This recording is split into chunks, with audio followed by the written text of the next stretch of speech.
If you're looking to get a new car, you could really cut expenses by bundling your car and renter's insurance with Progressive. Sure, you love your old car, but you know it's not normal to give instructions on how to open the window. It should be self-explanatory, but it's not. And notice how when you're in other people's cars, you can feel cushion in the seats? That's pretty nice, right?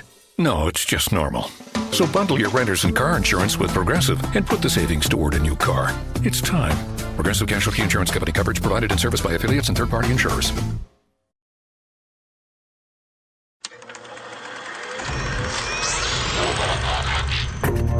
Game over, man. Game over. Johnny. You're gonna need a bigger boat. Wow, so serious. Roll out.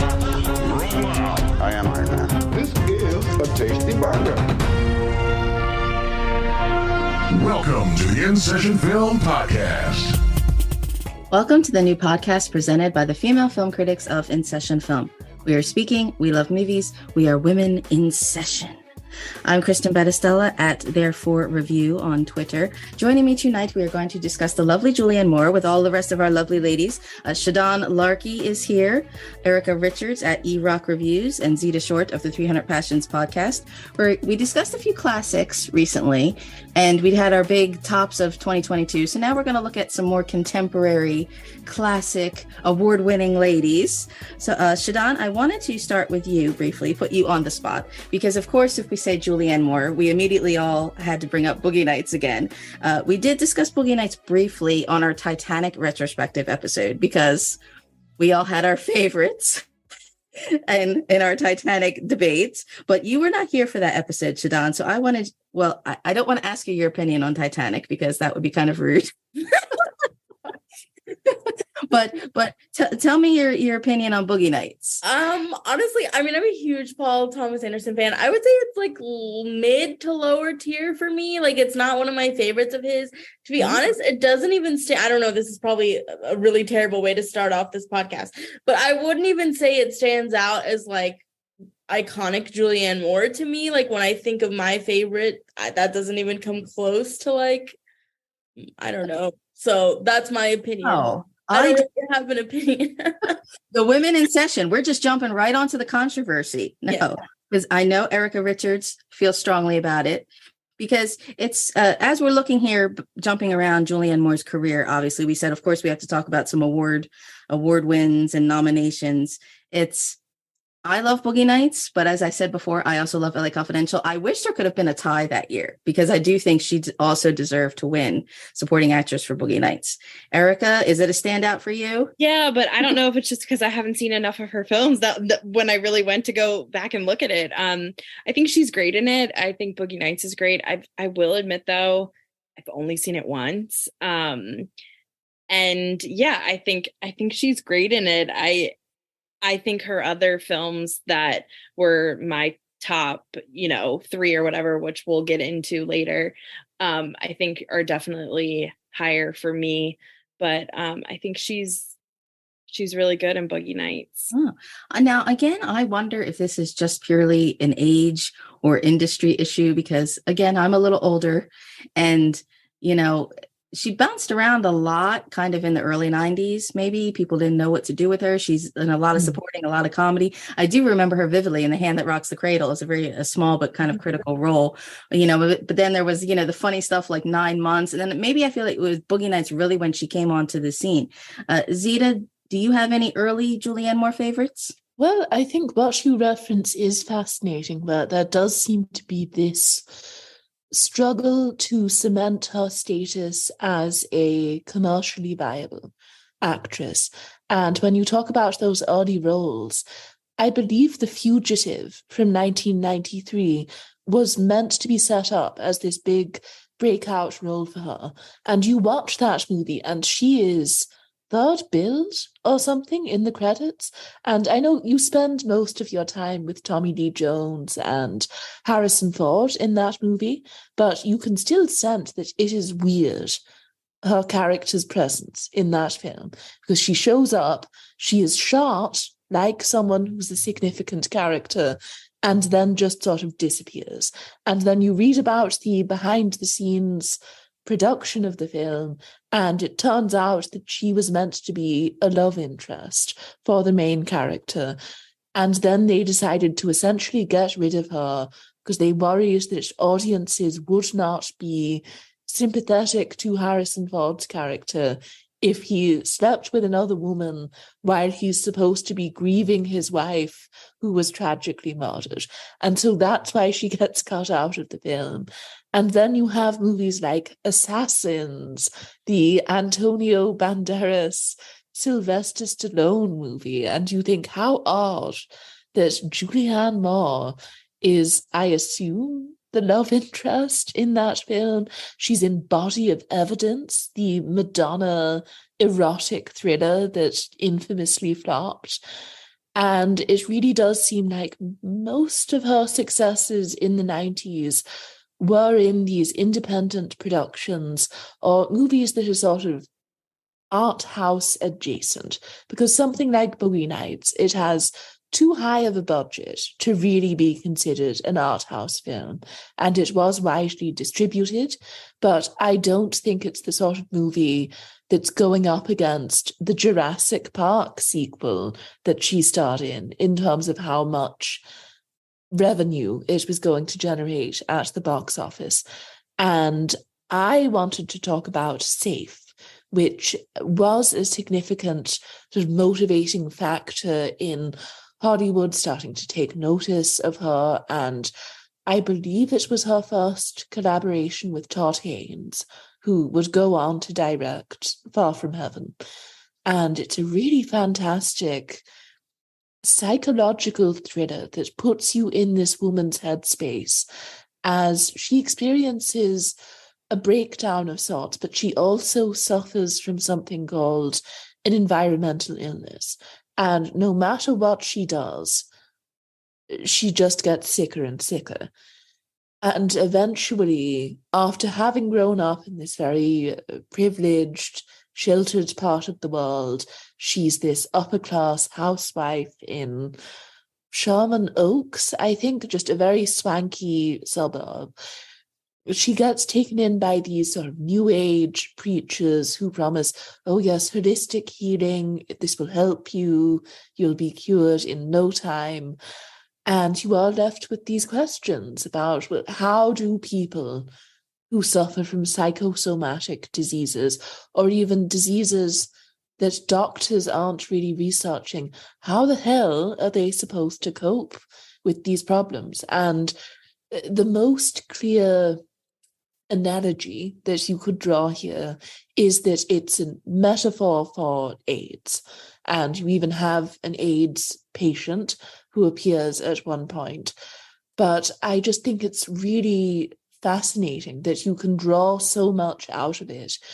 And it doesn't provide you with any easy answers about what this woman's condition is. And it really forces you to ask, well, to what degree is her environment causing her to experience this psychological breakdown? And Julianne Moore, naturally, is incredible in the leading role. And I think more people should seek this film out. It really provides a strong showcase for her acting talents. And yet it is an early Julianne Moore piece that is unfortunately relatively obscure. But you bring up a couple interesting points of like, maybe just in general, the 90s did not know what to do with women because Safe takes place in the 80s. But if we're talking about something like you said, The Fugitive and Assassins, well, The Fugitive particularly, I guess 93 is still kind of in that, when did the 80s actually kind of end, kind of conservatism? And yes, these were kind of man bro kind of movies. So it's kind of ironic, I feel like, the difference between these early films and then by the time you get to something like The Big Lebowski, because it's 98 and it is kind of like a dude bro film, but it is not afraid to have, a woman standing there being like, vagina, my art is threatening to people.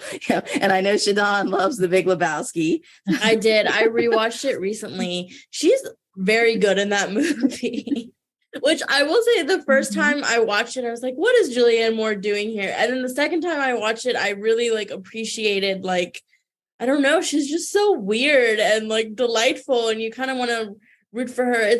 She's kind of a mustache twirling villain, but not really. It's a really dynamic, interesting Which I will say, like, now that we're talking about sort of comedic Julianne Moore, like, I feel like she's actually very underrated as a comedic actress. Like, I think people tend to think of her, think of her dramas as her marquee titles, which they are, but I feel like when she's given like really good comedic material, she can really deliver. I mean, one that comedic movies of hers that I really like is Crazy Stupid Love. Like, she's so good in that. And then she did Gloria Bell recently, which she was also really, really good in. So more comedic Julianne Moore, please.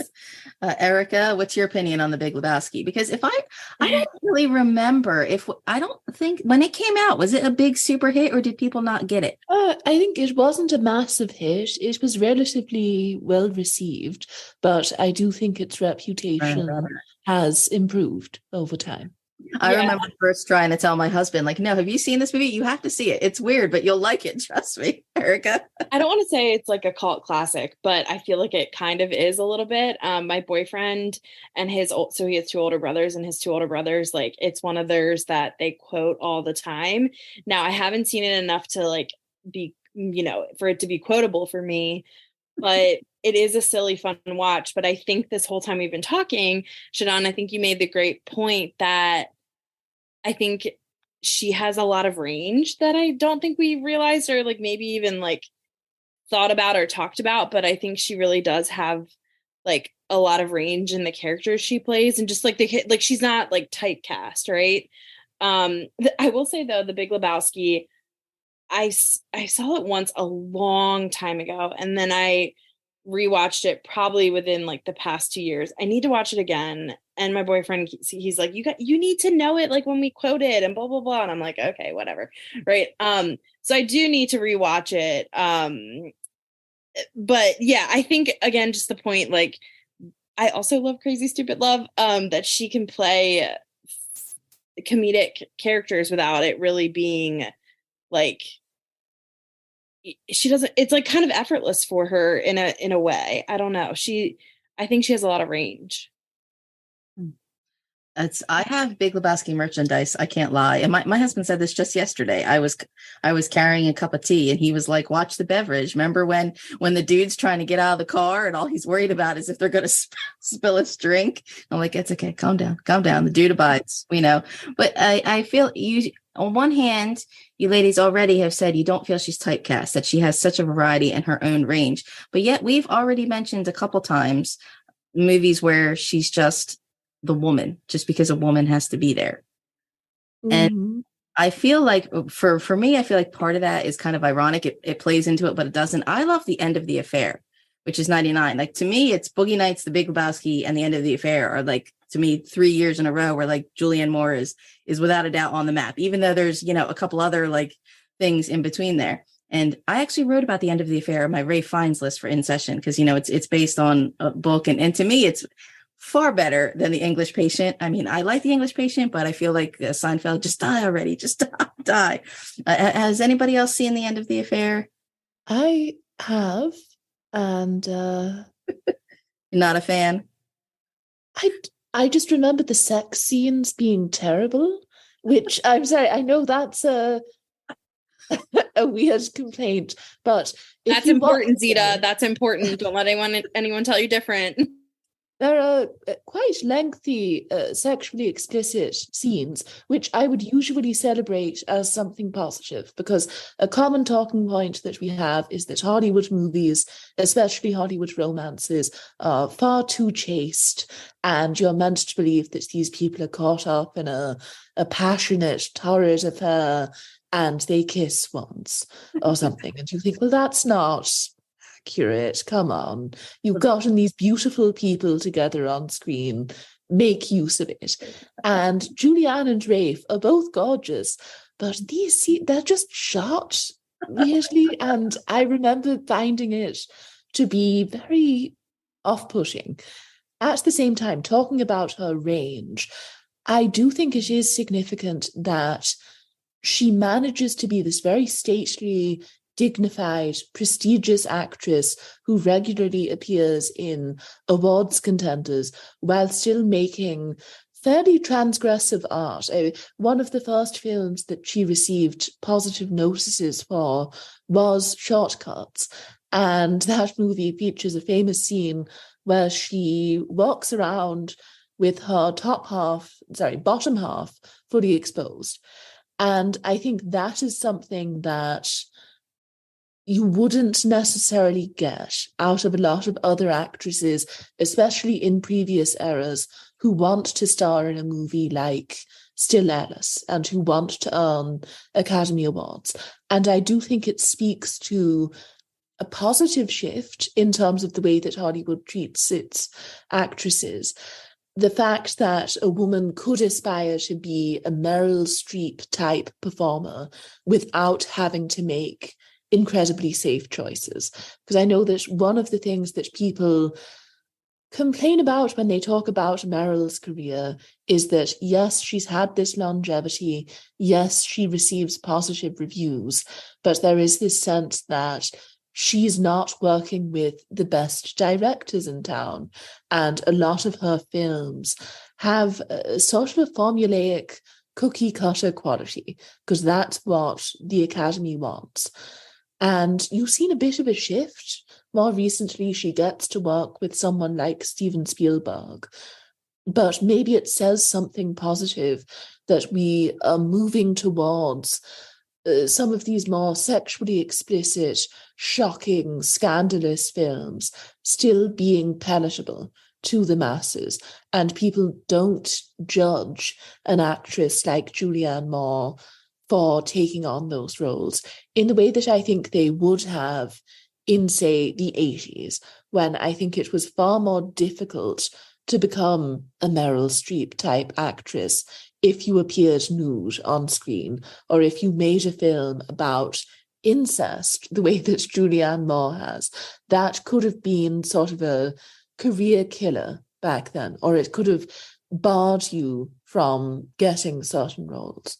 Well, in the 80s, for sure. And I mean, particularly for genre, like the way there was a lot of the horror, like video nasties, because they were surprised that there was such shocking full frontal nudity and sexuality, because it was still a very conservative time. And America maybe doesn't like to admit that we're still actually that conservative, but in some ways we are. And how many times has the Oscars gone the bad girl who's usually nude, Jennifer Connelly, puts her clothes on and she gets the award. You know, Halle Berry, who is usually such a good girl, takes it off and she gets an award. So Hollywood plays with those things. And the end of the affair, I feel like the way you said, like the sex scenes are kind of so goofy. You know, I feel like they are, because the narration is kind of coming from Ralph Fiennes being a writer. So I feel like he's got this distorted point of view of how hot and sexy, you know, the sex was while the blitz is going off kind of stuff, you know.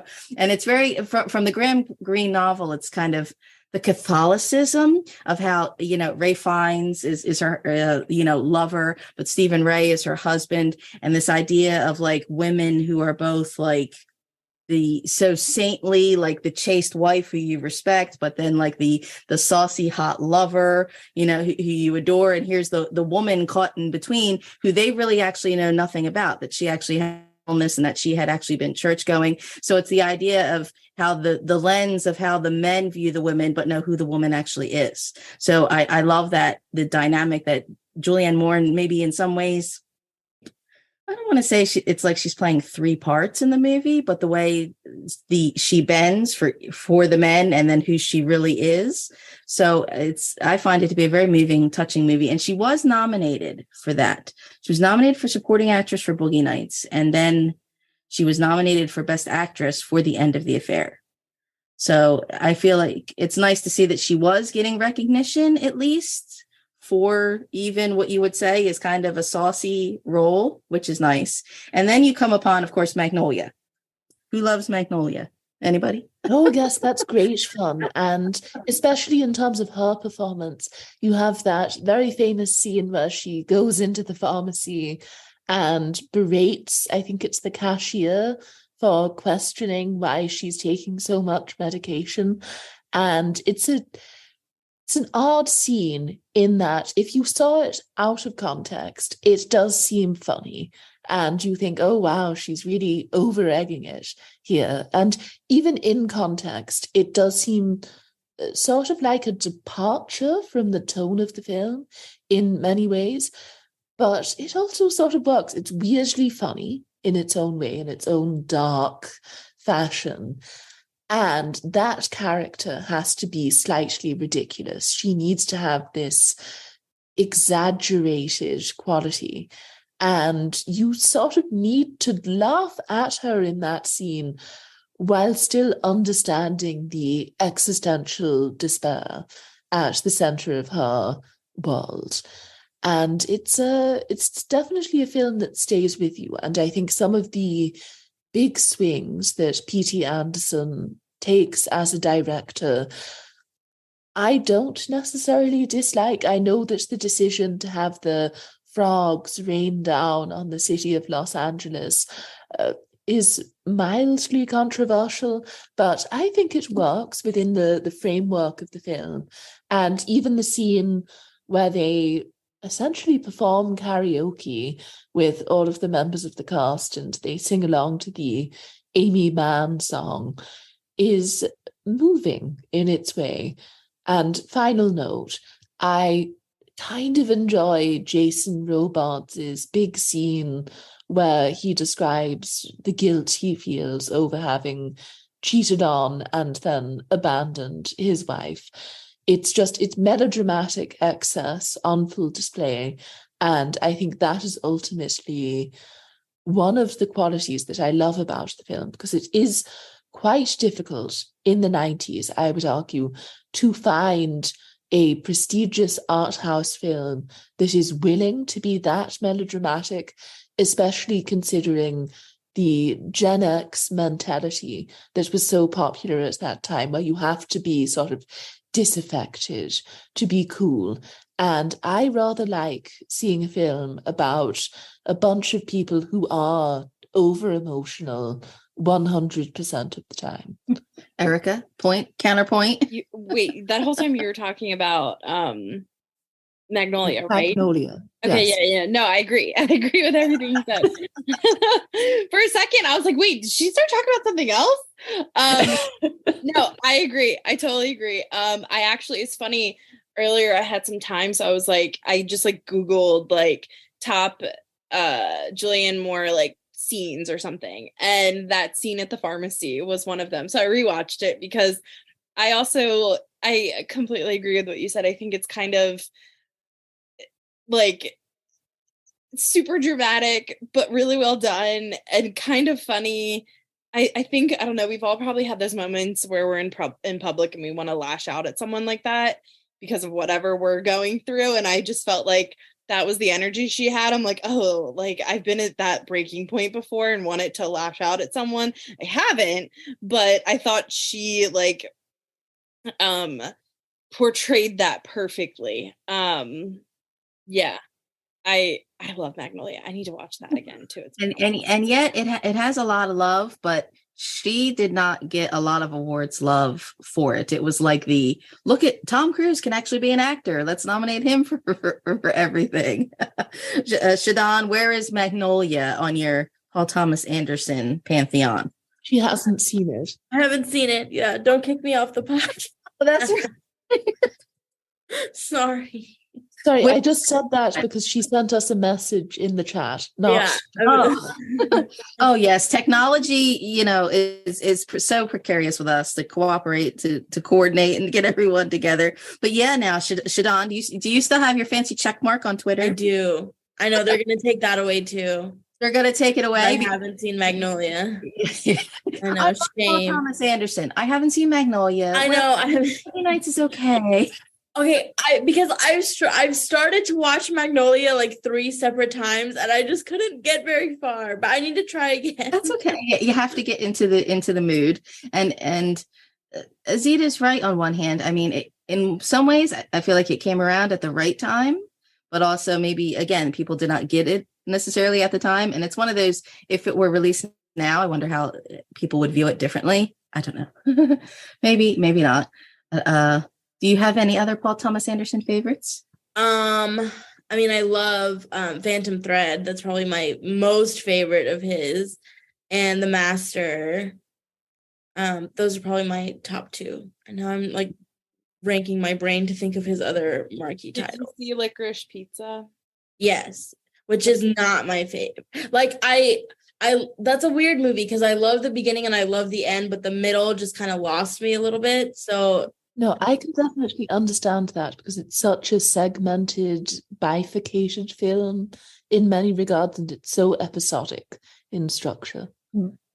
Well, if we're going to speak of something that's kind of polarizing, then I do have to ask about Hannibal because Erica is our resident Silence of the Lambs. What did you do for Christmas? Woo! Watch Silence of the Lambs. Silence of the Lambs is my favorite. I think I've seen Hannibal once, like forever ago. I don't remember it at all. If I'm gonna watch anything, I'm gonna rewatch Silence of the Lambs for the 1,000th time. I guess I should watch Hannibal. I like it. I have Hannibal on DVD, actually.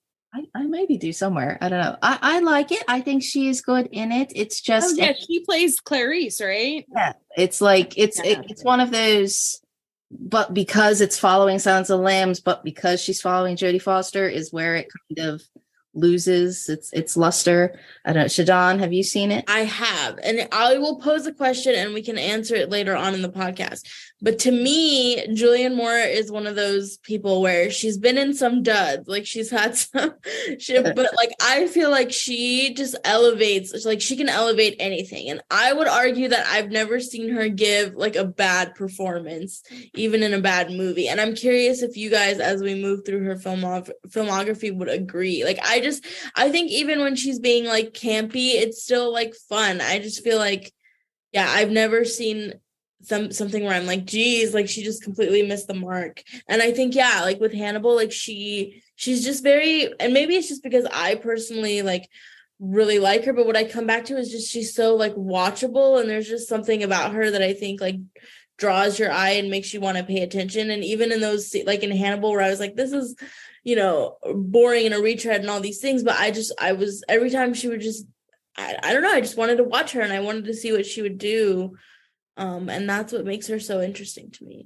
Yeah. You don't have to tell me. We know how biased I am about particular people, and like, yes, they're gold. Yeah, right. But no, I'm curious if you guys would have a performance of hers that stands out to you as like quote unquote bad. It's easy to say there's a lot that are like Julianne Moore vehicles, but yeah, at the same instance, it's like, but she can show up in anything. I agree. I think I'm never disappointed to see her show up in a film. There's certain actresses that I feel that way about. Frances McDormand is one of them. There are people those are two that like off the top of my head, I'm like, put them in every movie. Like I want them there in every movie. And I agree. I think there's nothing I don't know. I feel like I haven't seen a lot of her stuff, but I'm always happy to see her, if that makes sense. Well, she's quite prolific actually, which is kind of nice. Zita, did you have an opinion on Hannibal? Is it good, bad, hot mess? Oh, well, I've never seen it, but I definitely read about it, and it's commonly cited as an example of a bad sequel.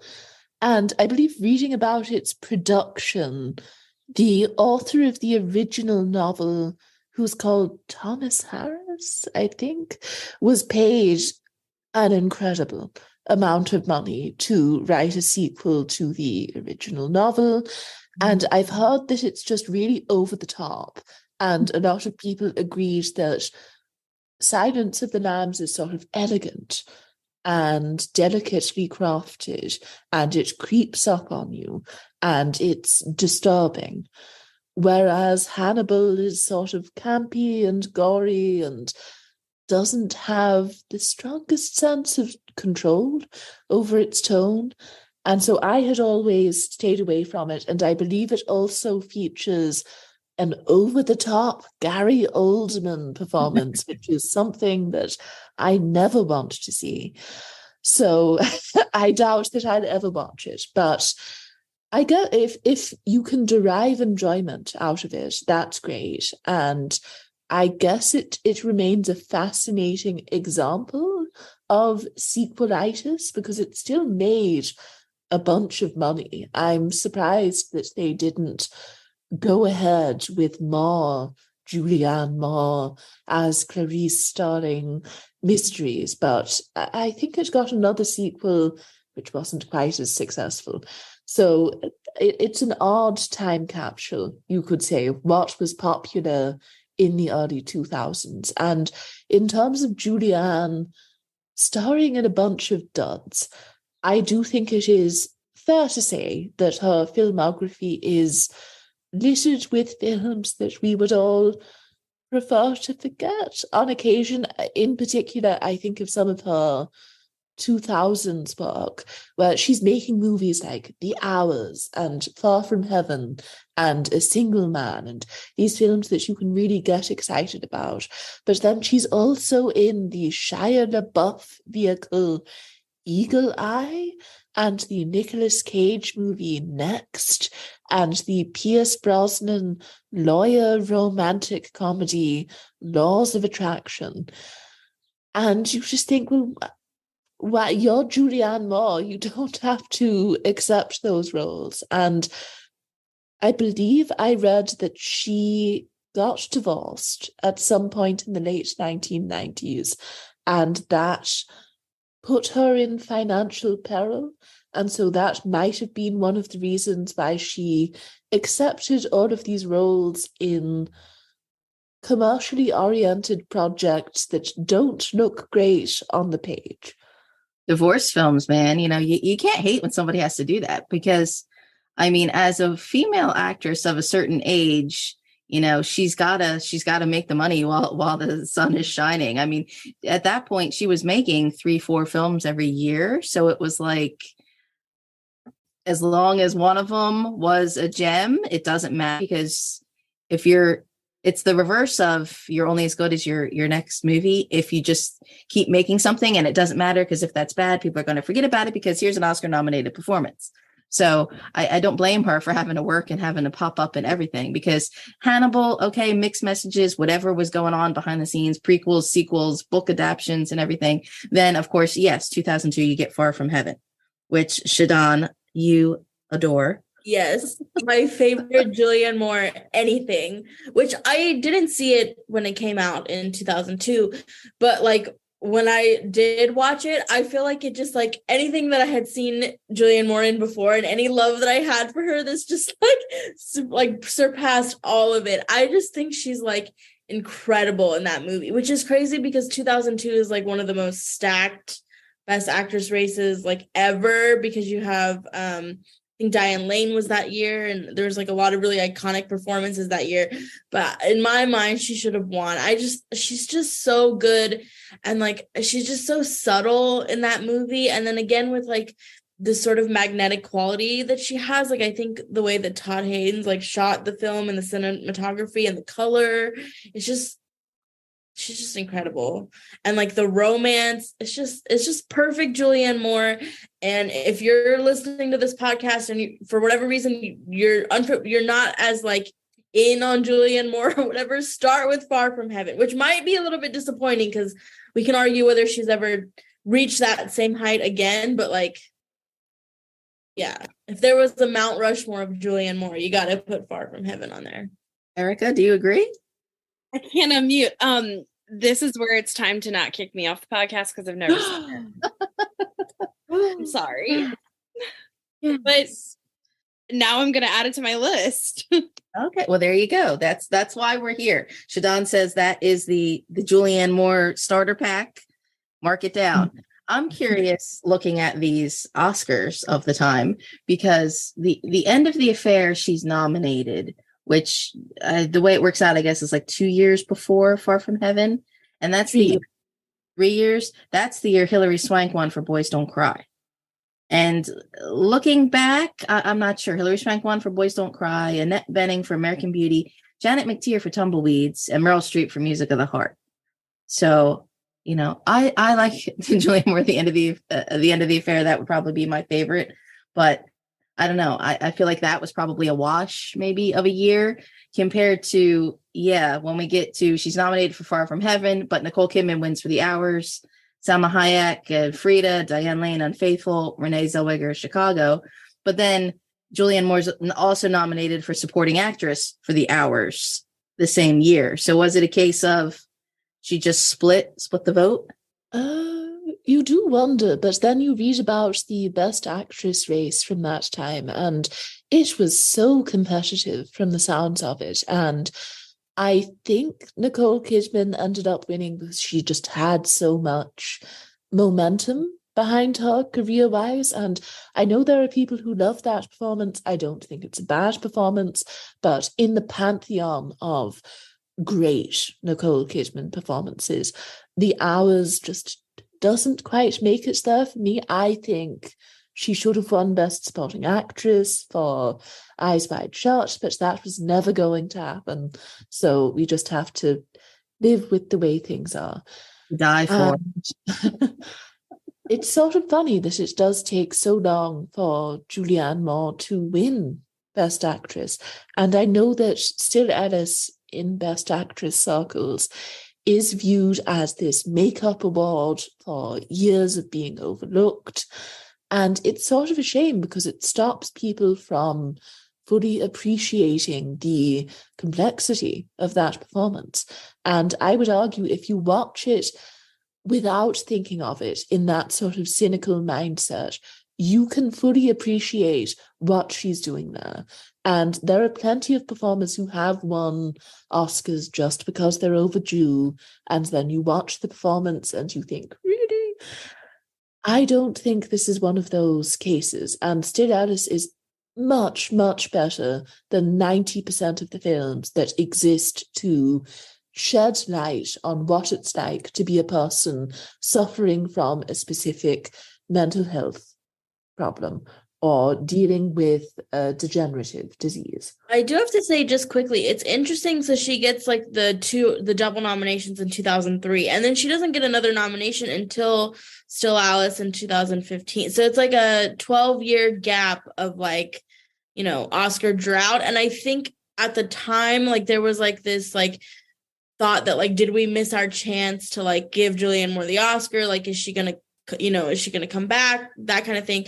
So I think that was part of it, that when Still Alice came out, people were like, okay, like, you know, we haven't, like the boat hasn't sailed yet, and we can kind of, but yeah, it's interesting that she had such a drought. I didn't realize that until now that I'm like looking. That's interesting, yes, because I'm looking at this stuff now, and Nicole Kidman, I mean, it's unfair to say like the old Hollywood, like, oh, they're extra made up, or oh, when they do a down under, like make under look of, oh, she was wearing the fake nose, that's why she got the award. It's unfair to say that. But even in supporting actress, Catherine Zeta-Jones wins for Chicago, Kathy Bates for About Schmidt, Queen Latifah Chicago, and Meryl Streep for Adaptation. And the Academy probably did think, oh, we double nominated Julianne Moore. Oh, we don't have to nominate her for anything else now. Oh, let's give her a break. I don't know. Erica, do you like The Hours? Okay, so I know probably every episode I talk about this little indie theater in downtown in the city that I go to. I just went on Saturday because they were playing Vertigo, and they do like these revivals, and The Hours was one of them. And I thought, oh, and this was like a couple months ago, and I thought, oh, you know, that's one that I've never seen that I know I need to see. But when they do the revivals, they only show it like once on like a Monday, once on a Saturday morning, and once on like a Thursday. And I couldn't get to any of them. So I've never seen it. But all of that to say, you know, we're talking about Still Alice as well. And I thought her performance in Still Alice was really like incredible. And of course the father last year also kind of reminded me of Still Alice, just a character playing this, you know, fall to dementia, and it's just like heartbreaking and really moving. And I thought she was totally deserving of the Oscar. I don't remember who else was, who did we say was nominated that year as well? The Hours? No, for Still Alice. Oh, I don't know. I have to look. Yeah. 2014. Yeah. Odd year. Yeah, but whether it was like a Leonardo DiCaprio thing where, you know, oh, we've nominated you so many times or not enough times or whatever. I think still a really amazing performance and one of my top three. Best Actress when she won for Still Alice was also Marianne Cotillard for 2 Days, One Night, Felicity Jones for The Theory of Everything, Rosamund Pike for Gone Girl, and Reese Witherspoon for Wild. Ooh, okay. Rosamund Pike, though, for Gone Girl, like one of my all-time favorite performances. And God, she should have gotten the Oscar. But at the same time, I think Julianne Moore was really deserving. Yeah, that's oh man, Rosamund Pike, Gone Girl. I actually might rewatch Gone Girl tonight. That's one of my faves. Stay on topic. It's funny. Shadan brings up that gap in the middle. It's interesting because, I like The Forgotten, even though it's, just whatever your sci-fi horror kind of thing. But Children of Men is great. Yes, Next is a clunker.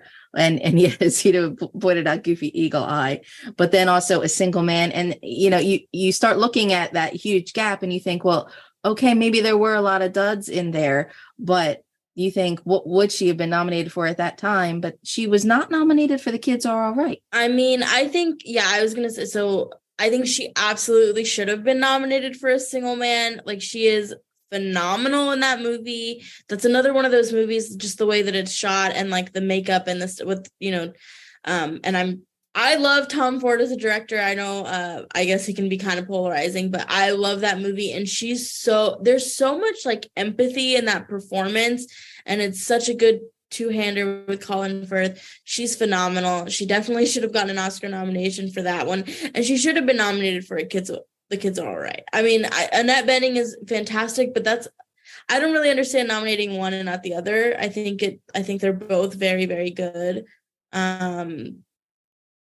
So there were definitely some nominations in there that she should have gotten, but also Justice for a Single Man, which is on my personal Mount Rushmore also of Julianne Moore. I love that movie.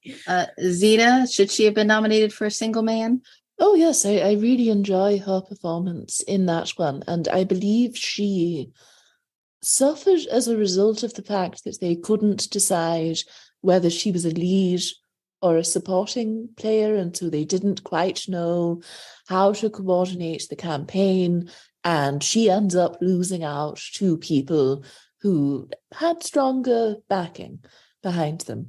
But she gives a very fine performance in that film, and again, maybe was hurt by the fact that so much of the conversation surrounding that movie was about Colin Firth, who probably came close to winning Best Actor and then ends up winning the following year.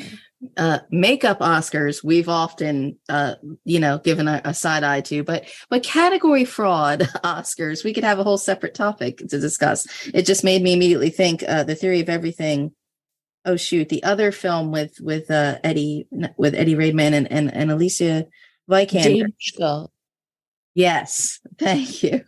Where it was like, yeah, okay, that's you're not the support, you're the lead, but you have a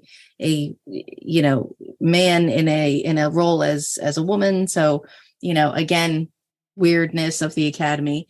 But how do you feel about The Kids Are All Right? Because that got a lot of other acclaim, but not Oscar love. Oh, but it earned quite a few nominations. It was a Best Picture nominee. So, are you a fan? Not a fan? Erica. Yeah. Oh, sorry. I didn't know if that was for me. Yes. I love the Kids Are All Right. I think I'm obsessed with her character in that movie. I think she's like a hot mess, but still super endearing and charismatic and likable. And I think she's relatable. Yeah, that was one of those movies that like I had heard so much about it. And when I finally sat down to watch it, it actually met my expectations. And, to think like, oh, was it an Oscar worthy performance? Should she have been nominated? I think, yeah, like, excuse me. I thought she was fantastic in it. She was super, like, she had a lot of layers to her. Like, and yeah, there's always that thing of like nominating one and not the other. It's an interesting like way to look at it. But she was my favorite performance in that film. So that's definitely. Interesting because it's easy to say, oh, when it's Colin Farrell, when it's a man that gets nominated, not the woman. But Annette Bening is nominated and she is not. But then it's, yeah, can you say one is lead and one is support? But then that's not quite fair either. But that, again, that was the year that was also the King's Speech, which, again, I guess now has turned out to be kind of a polarizing. But, I like it, but you go with the stereotypical like biography period piece movie, that's what's going to win. But The Kids Were All Right that year was Natalie Portman for Black Swan. So I think if it had been a weaker field that year, they both would have been nominated. And not to throw shade on past lineups, but generally when you have two actors nominated in the same category from one film, you do look through the prospective nominees and it tends to be a weaker field. And you look at a year like 1991, where Gina Davis and Susan Sarandon make it in there for Thelma and Louise. That happens in part because they were struggling to fill out the category. And both of those women absolutely deserved to get nominated. But I do think it's a shame that it's very difficult to make something like that happen if you're dealing with a competitive, tough set of nominees. Supporting actress that year, Melissa Leo wins for The Fighter, but Amy Adams was also nominated for The Fighter. And Helena Bonham Carter, The King's Speech, Haley Steinfeld for True Grit, and Jackie Weaver for Animal Kingdom she's a piece of work in that in that movie. So it's that's an odd year. Then you say, sure, here's two were nominated for one movie. But I don't know if you would have placed Julianne Moore as supporting actress for The Kids Are All Right in that category or not. Tough call. I wouldn't have. And talking about that here, I think we need to include a shout out to Melissa Leo and her incredible 2008, I think it was, self-funded campaign where she sent out her Consider photo shoots, and it's amazing. Absolutely iconic. Yes, more people should do that. And you read these articles at the time where people get so judgy, and no, more actresses should have the confidence to pose in that manner in their FYC ads. And quite frankly, we talk about older women feeling uncomfortable expressing their sexuality. It is wonderful that she's so sort of suggestive in those ads. If we talked about early in the 90s of Hollywood not knowing what to do with Julianne Moore, interesting if we're talking about redheads here. I don't think Hollywood knew what to do with Melissa Leo. It's one of my favorite TV shows ever is Homicide: Life on the Street, where she was really dressed down under no makeup, men's clothes to play the police officer, and, all the storylines of woman in a man's world there. And then it took, 20 years later, I don't know, for all this acclaim to come. So, I did not mind one bit when I saw her campaign stuff of like, she deserves every inch of it, and people who haven't been paying attention just don't know how to handle spirited actresses. And it's ironic because now we've come back around to this weird thing with Andrea Riseborough.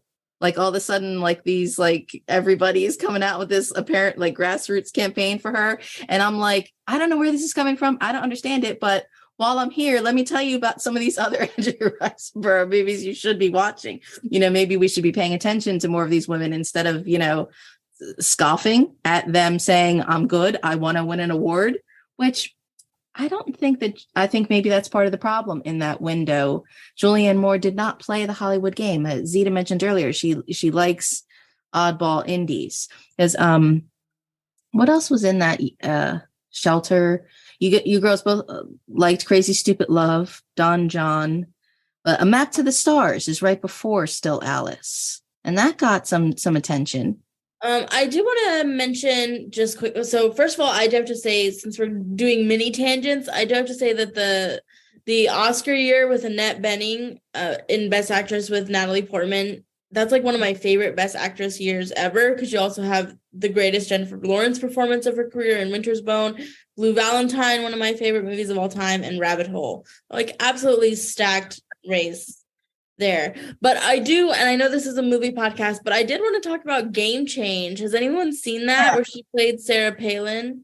I wondered that now. I was thinking that because she's not been like Nicole Kidman, it seems, has been everywhere, had a couple real temp bait kind of TV shows, but she's only done what, Game Change and Lacey's Story? Yeah, which I just saw Lacey's Story. I haven't even gotten a chance to watch. I mean, that kind of fell off them, like came and went without much noise, but I do really like Game Change, and I know that sort of that which she won an Emmy for, but I do know that the iconic sort of Sarah Palin impression is the Tina Fey one, but she is very good in Game Change, I think. And she's not I mean, she's not likable, I think it's but again, I think she has sort of that scene stealing thing, and she has a lot of fire, and it's a very interesting performance. And it's very well done. I personally don't think it's very caricature-y. It's like a close enough impression without sort of veering into being ridiculous and over the top, but that's just me. She's very good in it, in my opinion. Anyone else? Game Change? It's such an interesting case because now, especially, the done thing for a lot of respected actresses of a certain age seems to be starring in a prestige television miniseries. And a couple of years ago, especially in the mid-2010s, there was a certain novelty to seeing a top movie star appear in a television program, because for so long there's been this very clear-cut division between television actors and film actors.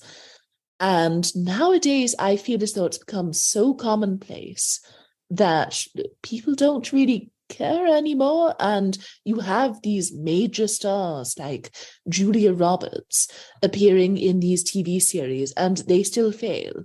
And so I think that formula has sort of died out to some degree, in part because people aren't necessarily sick of it, but the way they try to make it a big event seems sort of silly. You think, well, we've already seen Sissy Spacek and Nicole Kidman and Reese Witherspoon do this.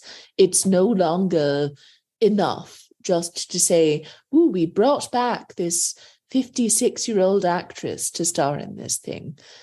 And I do wonder, back in the late 2000s, whether it still had a degree of novelty, seeing someone like Julianne Moore on television appearing as a character who, as Shadan pointed out, usually appears in sort of comical situations whenever she's depicted on television, and watching a TV show that attempts to take a more serious look at her often farcical campaigning tactics. I mean, I could be wrong, but I feel like at the time when it was kind of considered like a big get for television to have, Julianne Moore and Ed Harris, because the only other sort of big thing that I can think of from that time was like Frances McDormand and Olive Kitteridge, and maybe Kate Winslet for Mildred Pierce might have been before that, but like at the time it was still kind of a big deal to have these like marquee names. I think it wasn't as common 10 years ago now as it is now, so I think it was still kind of a Our Amy's aren't with us. Amy Thomason or Kate Winslet lover. When we did our series on Kate Winslet, it is almost like, when Mildred Pierce came out, I guess they were filming 2010, came out 2011. That was unheard of to have like a huge winner playing in a TV show now. And then it's almost like she capped it off with Mare of Easttown, kind of like, oh, okay, there's too much prestige TV. Everything is really flooded right now. Because you're right, Stephen King, Lacey Story, it was Apple TV, wasn't it? Like you would think that would have been a big thing. And you're right, did it get lost in the shuffle? And she does have something coming out, I looked up, called Mary and George. I guess it's a period piece that's supposed to be coming out soon. Yes, she trained her son to seduce the King of England and then takes him for all he's worth. Ooh. So wait, what's that called again? Mary and George. And that comes out soon? It's just supposed to be forthcoming 2023. That's what we're in now. So soon. Okay. That sounds interesting. I guess we're back to the next thing of the older woman being steamy again. I don't know. So, and again, it's ironic. Zita brought up a point because she started out in soap operas, and that was very unheard. It was like, I don't know, in the 80s, it was almost like the soap operas were in a way a training ground, but it was like, don't quit your day job. But then you did have a lot of people, Demi Moore, kind of leaping from soaps to becoming great people. But then you had this, no, your TV, stay on, David Caruso, stay where you are. But now it's come back to, it doesn't matter who's doing prestige TV.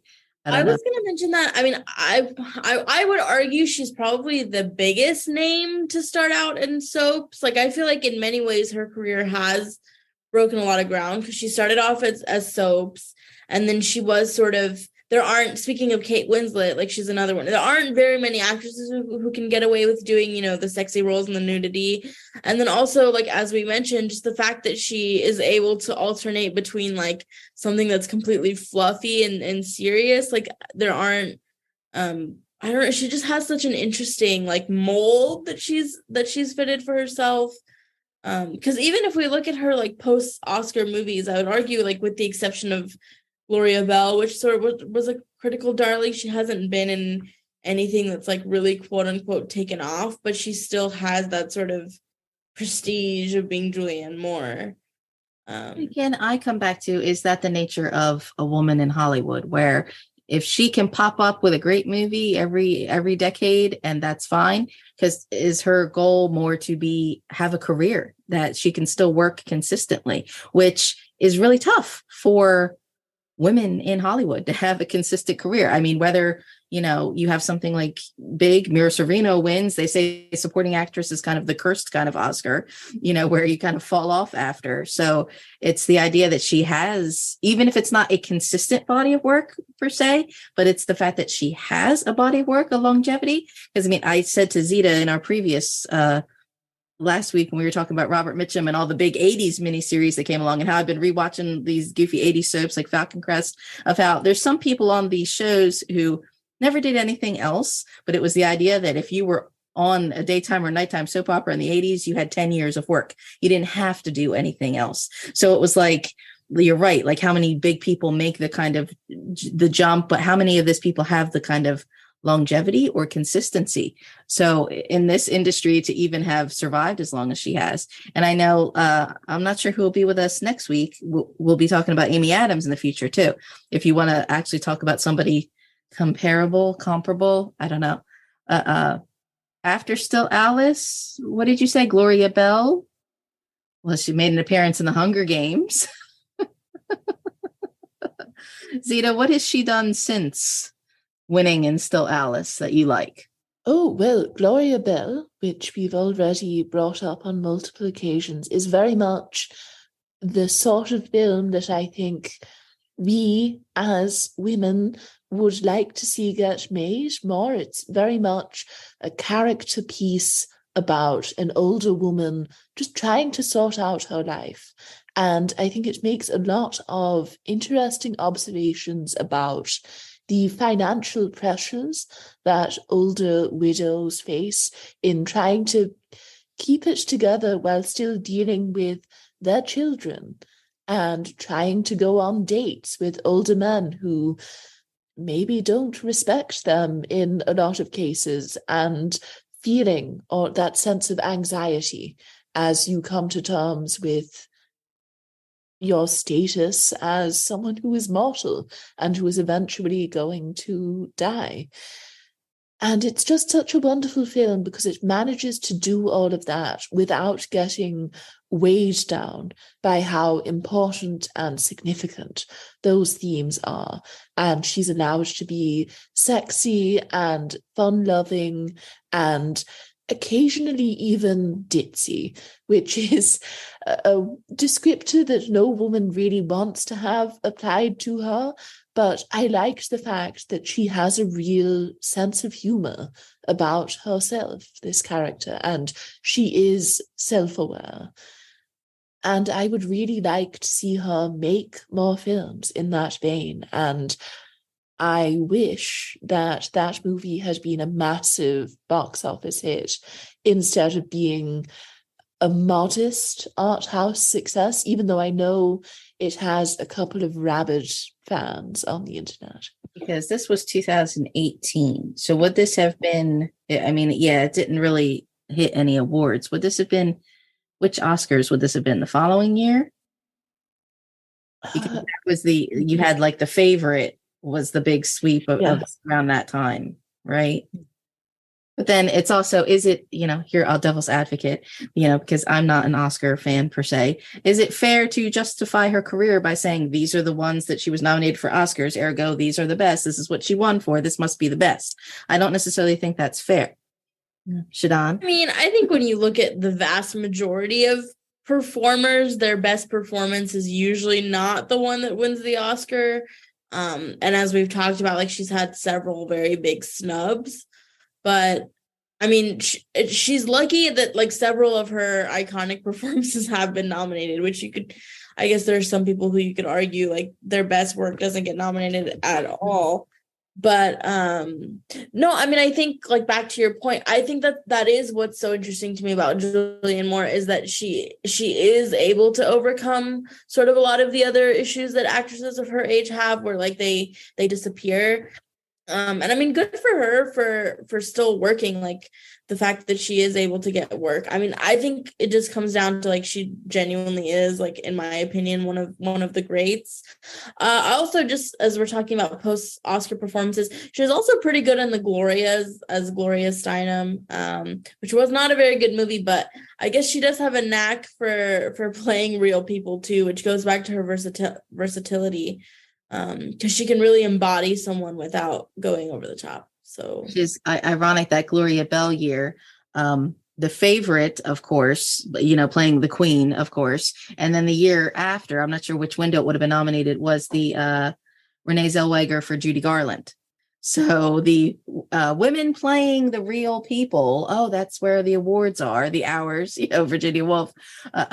Erica, did you like anything post Still Alice? Did you give us your opinion on Still Alice? Yes, I love Still Alice. I thought she was incredible. Sorry, I've been super distracted. My boyfriend just got home. It's 8:00. We have not had dinner. He's been working super late.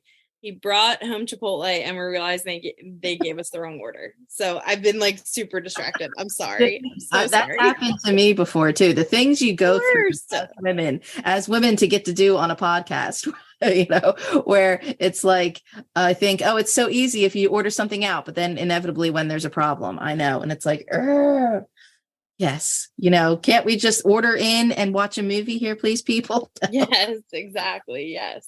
And it's funny, Still Alice, wins an Oscar, but that same year was The Hunger Games, The Seventh Son, and Maggie's Plan. So it's like, oh, one, here's the Oscar, and then here's what, two and a half duds? No, Maggie's Plan is great. People should watch Maggie's Plan. It's a fun Greta Gerwig vehicle in which she gets together with a married man, played by Ethan Hawke, who is married to Julianne Moore, and she is a Danish intellectual who works in the fictocritical anthropology sphere, which I don't think it's real, but the director Rebecca Miller, who is the real-life wife of Daniel Day-Lewis, clearly intends for it to serve as a sort of parody of that sort of academia. And Ethan Hawke is this extremely conceited individual. He and Julianne Moore are both neglectful parents. And Greta Gerwig marries him and they move in together. And then a couple of years down the line, she realizes that she does not love him and starts to notice all of his flaws. And so she plots, along with Julianne Moore, to get him back together with her without him knowing that Greta Gerwig wants to break up with him and essentially get him off of her hands. And it's very funny. I think it's underrated. This sounds delightful, and I'll be watching it tonight. Erica's going to go watch Gone Girl, and I'm going to go. No, I actually just looked up Maggie's Plan because I love Ethan Hawke. I love Greta Gerwig. And I'm like, oh, I want to watch this.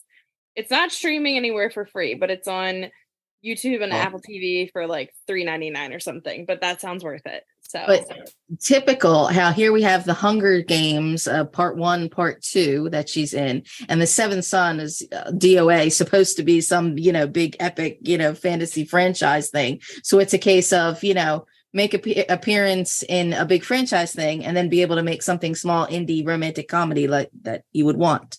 So, and Kingsman is in there somewhere too. The Glorias.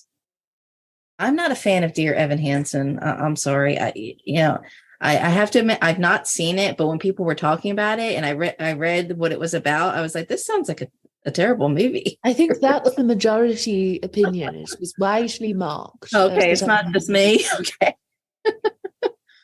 The Woman in Amy Adams and Julianne Moore are my two favorite actresses. So if I will not sit through a movie that has both of them in it, it has to be bad. And I did see A Woman in the Window, which is also not great, but they're both fantastic in it. yes, and did you read the book too? I hated the book as well. I know, and I was disappointed because the book, like I had heard it had like a bunch of Hitchcock references in it, and obviously I love Hitchcock. And yeah, I was kind of disappointed by both. Yes, and it's also bizarre that they chose to steal the title of an acclaimed Fritz Lang movie from the 40s. And I think, wow, you're really setting yourself up for failure there, taking on the title of one of the most acclaimed noirs to have ever been released.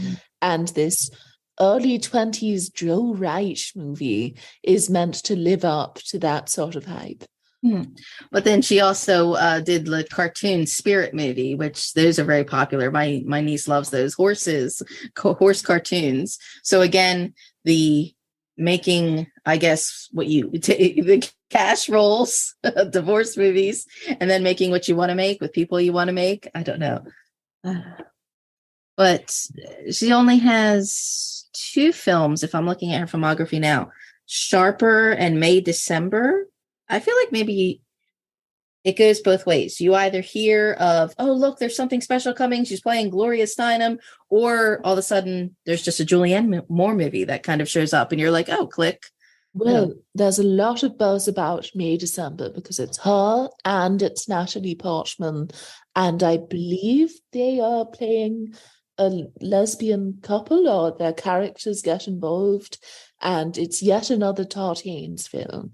So if you're a big Far From Heaven person, I assume this is sort of at the top of your list in terms of anticipated new releases. Yes, I would sell my soul to have it. Give it to me right now. I don't want to have to wait for it. Awards bait, Todd Haynes, lesbian couple. Like, I love awards bait. I feel like awards bait is made for me. Like, I love something that has a little bit of melodrama in it. Erica, you agree? Oh yeah, give me all the awards bait. I'm here for it too. No shame. No shame. Yes, I could not agree with Shadan more. And especially in the modern world, I find it so strange when people complain about something being awards bait, because we do not get that many movies anymore that feature respected actors having arguments about intellectual issues. That genre of film is dying out, and so I find it so odd when people act like, oh God, yet another film in which one of the greatest actors in the world gets to show off their talents. And I think, I'm sorry, we are not living in the 80s or 90s anymore. There are not dozens of these films being released into theatres. Be happy that Todd Field somehow rustled up millions of dollars and got Tar made. Why are we acting like this is something that we have to suffer through? Well, looking at that 12-year gap we were talking about, what happened in the industry at that time? Oh, superhero movies. And I just saw last night, it was funny, I saw it and then I saw someone else tweeting about it. There was a Vox video about, like, why do we use subtitles? And it's not our fault that we can't hear things in film anymore. And I think, well, films are so damn dark, we can't see what the people are saying, or the way they're shot, the way they're filmed. You can't often see the person's face to look at their mouth. And then everybody's mumbling, and the terrible like sound mixing it seems to be happening, and and then when voices are so soft and then special effects are so loud, and it's funny, the way Zita mentioned it reminded me of like, yes, remember when people just used to talk loud or just deliver things like succinctly and forcefully, much better than I speak. When people actually acting but so I think it's amazing that she still has, even if we say what has she done since she won, but to still she still is making 2 or 3 movies a year, whether they're good or not, or they're hidden gems, in an industry that, you're right, is dominated by big, huge movies. I don't know. Shadan, did you have your favorites? You already told us that there were a couple of hills that you would die on. Yeah, I think I covered them. I mean, I think I think Far From Heaven and oh my gosh, A Single Man, which the one that I haven't seen that I need to see based on this podcast is Children of Men, which has been on my list for a very long time. So I need to track that down and see that. Oh shoot, what's his name in it? Clive Owen. I'm not really a Clive Owen fan, and I'll tell you first off that go watch apocalyptic sci-fi. Yes, must see. Erica, did you say what your favorites were? My favorites, my number 1 is The Kids Are All Right. My number 2 is still Alice. And my number 3 is Boogie Nights. But I will be watching Far From Heaven, The Hours, and Maggie's Plan. and Shadan, I'm going to put you on the spot again, because you weren't here for Titanic, you weren't here for Kate Winslet, because that was Amy's love all over the place. Did you see the Mildred Pierce? I have. I loved it. I watched it recently because I'm like making my way through like classic HBO miniseries, and I just finished Olive Kitteridge the book, so I need to watch the show. But it's like very, very good. It's hard. It's interesting in terms of Kate Winslet, because she is like, I'm only gonna do Prestige twice, and when I do, they're both gonna be absolutely iconic and 2 of the best performances of my career. So hopefully she doesn't wait like a decade before her next Prestige project. But yeah, both of them were very good. Because if I recall, Zita disagrees. So we're talking about lots of different big tentpole kind of ladies here.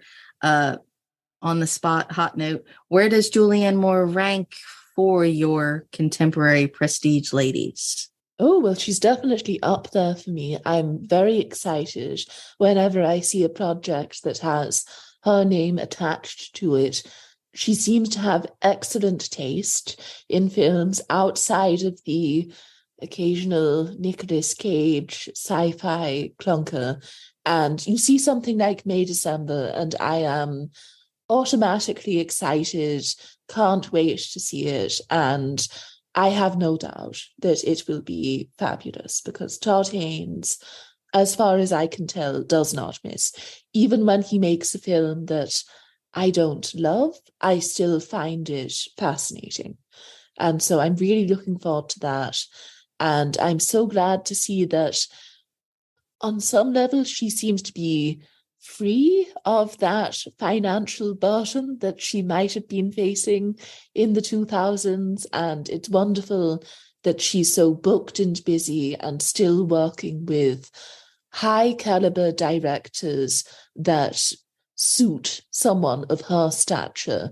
She hasn't ended up in the Meryl Streep zone where she's working with directors who are sort of beneath her in terms of their talent level sometimes. But she's Meryl, so even Meryl Streep is now going to be doing TV. She's doing the Only Murderers in the Building, like announcement. Meryl Streep is doing television. Like, wow. So let me query you then, Zita. Safe, Far From Heaven, and now this upcoming May, December. Would you say that is a trio of Julianne Moore, Todd Haynes, match made in heaven? Yes, I would, based on their first 2 collaborations. Oh, and I'm Not There. She also was in too. She is. But I would consider that to be a sort of bantam limb, because her role in that film feels slightly more abstract. And from what I've heard, May December is sort of a return to traditional narrative feature filmmaking for him, which is not to say that Safe and Far From Heaven don't have avant-garde elements, but I'm Not There has a far more fractured narrative, and it's a lot more difficult to connect it thematically to these other works. Well, we could spend a whole other hour on this topic. I'd have to get everybody's opinion of Velvet Goldmine.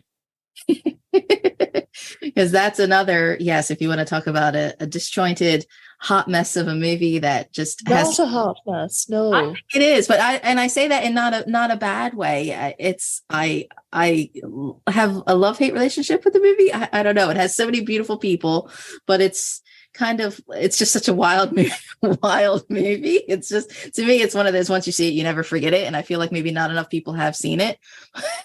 But I guess that's a whole other separate kind of hour. I don't Erica, did we have your final thoughts on Julianne Moore? Yeah, I think she's great. Those are my thoughts. I have a lot of her stuff to watch that were blind spots for me. And you know what? I'll give The Big Lebowski a rewatch too. The dude abides. No, because I'm curious, in our list of topics, because it's Oscar season, and of course the InSessionFilm.com, the main podcast, of course, will be doing all the Chasing the Gold kind of awards coverage. We said we're going to be a little off to the side and discuss some of our favorite ladies. We'll be talking about Cate Blanchett probably in the future. There was some interesting stuff on Twitter going around about her recently. But Amy Adams, we were going to talk about as well, because do you have preferences on your ladies?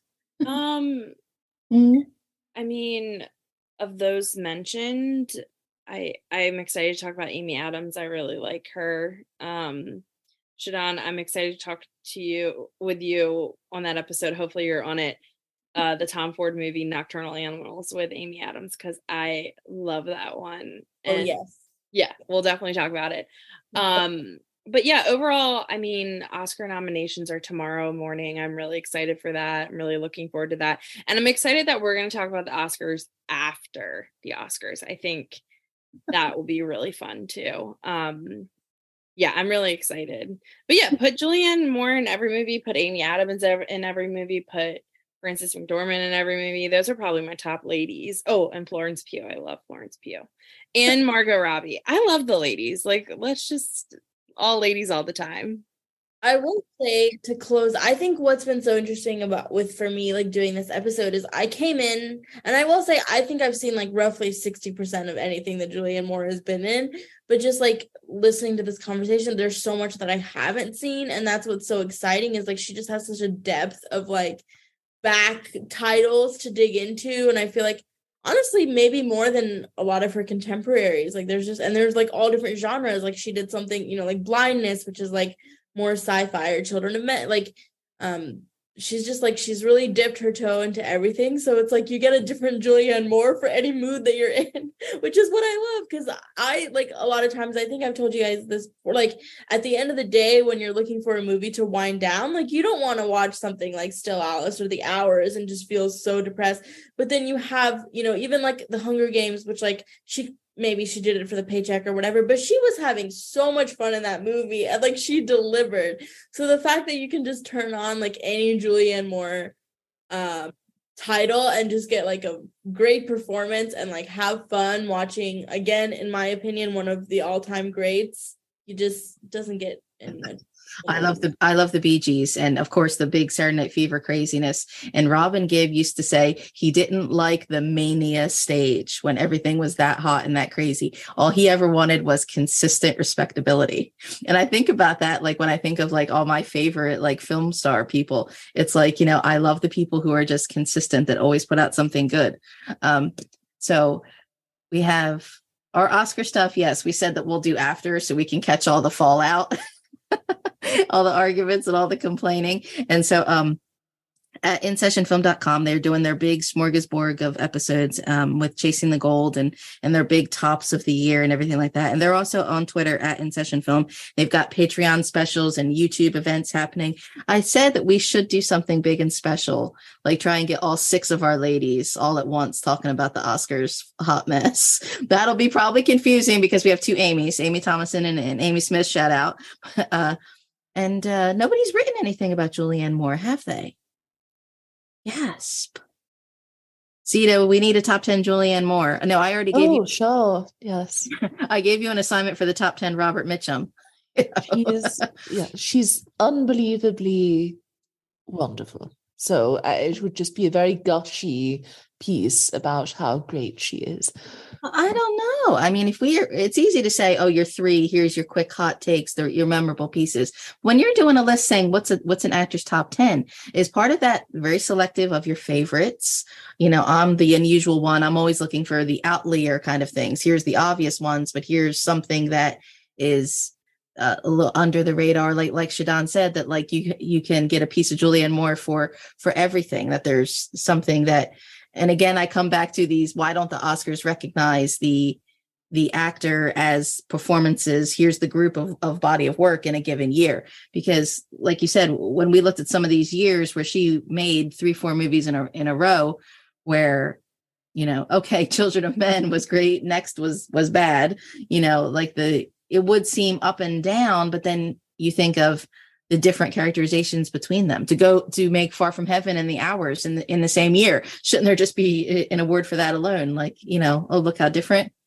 I don't know.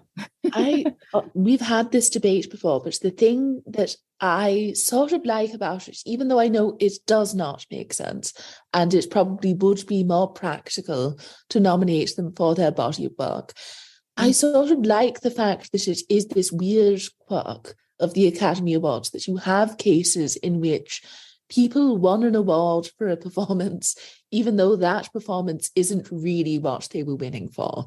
And one of the things that I love about going back and looking back on older years of the Academy Awards is sometimes you look at who won and you think, well, how did that happen? And you sort of have to read up on the history and the campaign and where they were at in their career at that point in time. And I sort of love the fact that sometimes they do make ridiculous decisions. And I think that's the fun of the Oscars, for as annoying as they can be. And we are in the thick of awards season at the moment, and it is getting irritating how these great movies are just being turned into almost sort of talking points. People don't seem to care about the art anymore. It's all about being competitive and I hate this word, but standing a movie and sending out sort of obnoxious tweets about how wonderful it is and how all of its competitors are awful. Having said that, the Oscars are fascinating in that way, and I almost think that making them more fair, making them more equitable, would make the institution less fascinating, which is sort of a paradox. Erica, are you following this season? The award season? Yes, of course. The Oscars is my favorite. I mean, I loosely follow like the Globes and stuff because it kind of gives you an inkling of how things are going to shake out for the Oscars, but the Oscars are like the only one I really care about. I love the Oscars, so I will be, you know, by my phone or by the TV on Disney Plus tomorrow watching the nominations, and I'll be very excited to see what makes the list this year. Shadan, is Oscar your measure when you're looking at some of these films following these careers? Not necessarily, although I do say I'm a total Oscar nut, but I don't think that the Oscars are necessarily like a snapshot of the absolute best. I think it's more just like a combination of like cultural zeitgeist and campaigning and sort of these behind the scenes thing. But I mean, it is fun to follow along. Like not only will I be watching the nominations, I don't think I'm actually going to sleep. I think I'm just going to stay up, watch the nominations, and then go to sleep. We should just keep going. It's funny because my mom, she was telling me, she was like, I'm kind of worried about you because last year after the Oscars, you got super depressed. And I was like, yeah, like once the Oscars are over, there's nothing to look forward to. So that is how much I love the Oscars, that my like seasonal affective disorder is actually dependent on the Oscars and not like holidays, like normal people. Maybe like 10 years ago, I think I stopped actively paying attention to award season because I was just like, there's too much agita. I can't keep up with this. I can't deal with this anymore. And I remember calling my dad when Christian Bale won. He's like, the kid from Newsies won an Oscar. And I'm like, yes. You know, and then I was kind of like, it's okay. I'm good now. I'm good now. So there's lots of awards things happening at In Session Film. Shadan, are you doing any festivals also? Maybe South by, we shall see, but I'm not doing anything before then. That'll be the first one if it happens, knock on wood. Zita, what are you currently working on? Anything fancy? Oh, well, at the moment, I'm working on a review of the film Godland, which was released last year, sort of picked up some buzz in art house circles, and hopefully it can make a big splash in the US. I was really bowled over by it. Erica, have you seen or written anything fancy recently? No, I mean, I've been trying to see a lot of stuff, but I just don't have as much time to write. But I am going to South by Southwest in person. Shadan, I hope I see you there. I'm knocking on wood for you to be there. That would be really fun. And I'm really excited just to road trip. What? Road trip. Yeah. I mean, I'm flying, but yeah. So that's going to be really fun. I'm really excited for that, just to like attend my first festival in person. So I'm really looking forward to that. That's a whole other discussion that we could discuss about online access, going to virtual festivals, in world festivals. I keep thinking as we make more episodes that we're getting all our topics checked off our list, but then no, as we talk, 3 or 4 more things get added to the list. We have so much to say. And thank you to those who are listening, who hear our voices, hear our criticism. It's so nice when we get all different likes and retweets, and all makes us feel nice and fancy. So we had your final thoughts, and you can read what we have written at InSessionFilm.com, and you can follow more of our awards and our film Twitter debates at InSessionFilm. So thank you for listening, and we'll see you at the next Women in Session.